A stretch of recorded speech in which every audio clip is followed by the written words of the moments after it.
Здравейте! Искам да ви кажа един имот. Много колеги и посредници се обаждат. Това е бензиностанцията на Лукойл на Геме Димитров. Тук пред нас правят един паркинг.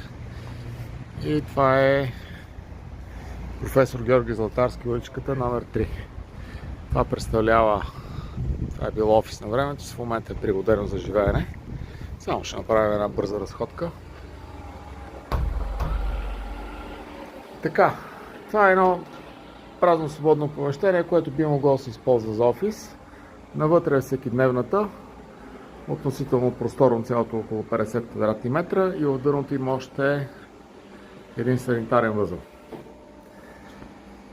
Така, това представлява горното ниво. И надолу, чрез тези стълбички,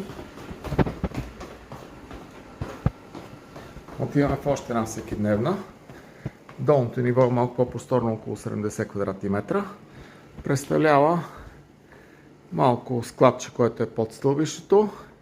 Една от спалните с голям гардероб. И легло, което е 1,80 м на 2 метра. Кухненски бокс. Така, част от всекидневната. И още една спалня, която има и помещение с доста голям гардероб зад него. Ето това. И още един санитарен възел. Още един санитарен възел. Така, има отоплява се на ТЕЦ.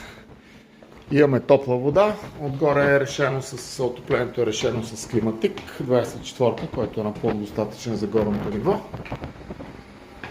И интернет и кабелни триза, които влизат в найма. Това е климатика. Още една снимка от горното ниво. Това е. Адреса го споменахме. Ако някой има интерес, нека да се свърже. Благодаря.